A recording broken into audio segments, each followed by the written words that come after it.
안녕하세요. 통합과학 차정원 강사입니다. 오늘은 도림고등학교 1학년 통합과학 1학기 중간고사를 총평해 보겠습니다. 먼저 26문제의 객관식 문항이 있었어요.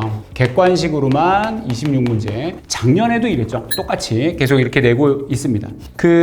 작년하고 거의 똑같은 선생님이 냈다라는 걸 알 수 있는 게 요번에 9번 문제가 작년에 1번 문제랑 똑같았어요. 그러니까 똑같았다는 얘기는 기억, 니은, 디귿은 달랐죠. 기억, 니은, 디귿은 달랐는데 나와 있는 그 그림이나 그 문제가 똑같았어요. 기억, 니은, 디귿만 좀 바꾸셨고 이렇게 작년에 내신 분이 올해도 똑같이 냈다. 이렇게 볼 수 있겠습니다. 26문제 객관식인데 작년에도 특별하게 뭐가 어렵다라는 것보다는 골고루 냈다는 거를 많이 노력을 하셨다는 거를 보여줘요. 요번에도 골고루 냈다는 거를 알 수가 있겠는 게 그 1단원에서 기본량에 대한 거, 측정의 기본량에 대한 거가 4문제가 나왔고 그 다음에 측정 표준과 정보가 있죠. 그게 4문제가 나왔습니다. 그리고 2단원에 들어가서 물질의 규칙성, 거기서 우주 초기에서 만들어진 빅뱅에서부터 만들어지는 거 우리 그거가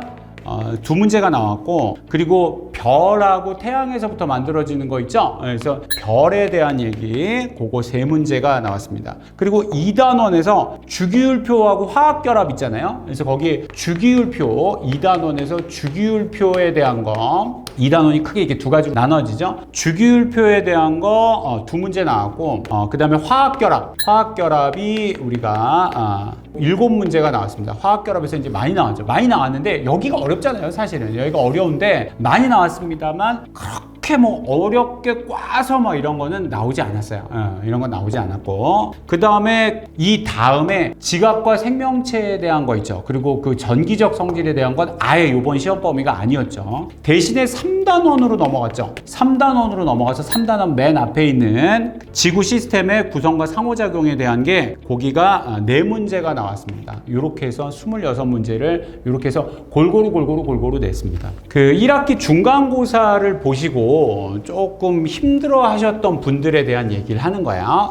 잘 보신 분들은 당연히 잘 하셨어요. 잘 하셨는데 고등학교에 들어와서 과학을 공부하는데 어려워하시는 분에 대한 얘기입니다. 먼저 중학교 과학처럼 공부를 하시면 굉장히 어렵습니다. 예를 들면 중학교 때 이만큼 공부를 해서 이만큼의 성적이 나왔다고 봐요. 이쪽에 공부량이고 이쪽이 이렇게 성적이 이렇게 나오셨다고 하면 고등학교에서는 반드시 조금 더 신경을 쓰셨을 거예요. 고등학교가 더 어려우니까 더 많이 하셨을 건데 실제적으로 성적이 더 안 나오셨을 거예요. 이렇게 되는 경우가 되게 많습니다. 그러면 이제 애들이 뭐에 질려버리냐면 겁을 먹어요. 뭐에 대해서 겁을 먹냐면 그러면 이만큼의 성적을 나오게 더 하려면 내가 얼마만큼에 더 해야 되고 중학교 때보다 더 많은 성적을 얻으려면 내가 더 얼마만큼 해야 되는 게 여기서 겁을 먹습니다. 겁을 먹을 수 있어요. 그거 충분히 이해합니다. 그런데 공부량을 늘리는 것도 중요합니다. 공부량을 늘리는 것도 중요한데 공부 방법이 잘못되는 경우가 굉장히 많습니다. 중학교 때 했던 것 같은 공부 방법이 효율이 굉장히 안 나와요. 그러니까 중학교 때 했던 공부 방법은 뭐냐면 단순하게 물어보는 것이 되게 많습니다만 그렇게 물어보지 않습니다. 고등학교 요번에 2번 문제, 도림고 2번 문제를 한번 잠깐만 생각을 해볼게요. 도림고 2번 문제 측정에 대한 거가 나왔는데 뭐라고 나왔냐면 1뉴턴은 1kg의 물체가 1m/s 제곱으로 가기 때문이다 라고 이렇게 나왔어요. 그리고 1이라는 것은 1뉴턴이 1m를 가면 1이다 이런 식으로 다 서술형으로 써 있었습니다. 제가 지금 정리해서 얘기하는 건데 그러면 1이라는 것은 1뉴턴 그러니까 킬로그램 미터/s의 제곱에서 미터를 곱해주는 거니까 여기가 제곱이 됩니다. 이게 1이에요. 근데 1율이라는 말이 나왔는데 1율은 1줄이라고 나왔어요. 줄이죠 이게. 1을 시간으로 나눈 거다라고 했어요. 그러면 1을 시간으로 나눈 거면 세크로 나눠야 되지 않겠습니까? 그러니까 세크로 나누니까 여기가 세제곱이 됩니다. 요렇게 이게 답이었습니다. 요렇게 응용할 수 있느냐라고 물어봐요. 여러분 어떤 책에도 이런 얘기는 나와 있지 않았었는데 요거를 요렇게 응용을 하는 겁니다.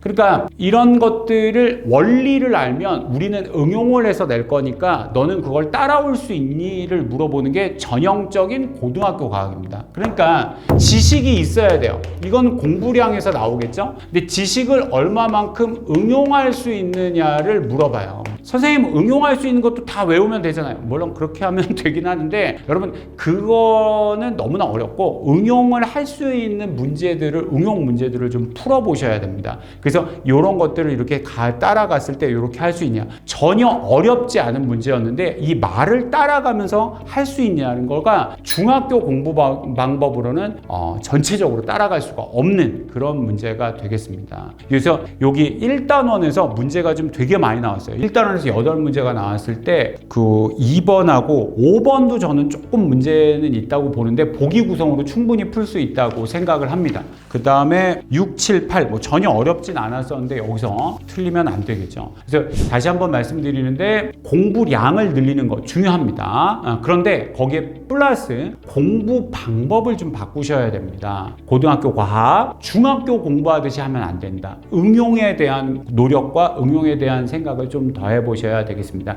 그 응용을 할 수 있는 것들을 잘 하셔야 되겠어요. 자, 이제 그러면 1학기 기말고사는 어떻게 할 거냐. 자, 기말고사에 들어갔을 때 우리 도림고에서는 아마 대표적으로 전반적으로 비슷하게 낼 겁니다. 그러니까 단원별로 어느 단원에 치우치지 않게 골고루 나올 거예요. 골고루 나올 거고 거기에 대해서 응용 파트가 있을 텐데 대표적인 응용 파트는 기말고사 때 응용 파트는 중력 시스템입니다. 중력 시스템이 응용되기가 좋고요. 아니면 생명 시스템입니다. 근데 지금 나오는 상황으로 봐서는 화학에 요번에 중간고사 때 화학에서 그렇게 크게 응용을 안 한 것으로 봐서 여기서도 여기를 크게 응용을 하진 않을 거라고 보입니다. 그러니까 일반적인 응용을 좀 많이 준비를 하시면 되겠고 생명 시스템에서 여기서 오히려 조금 더 응용을 해서 나오지 않을까 이렇게 해서 생각합니다. 이런 것들을 잘 준비를 해서 우리 기말고사 때 1등급을 당근 뽑아낼 수 있도록 혹시 중간고사 못 봤으면 기말고사 때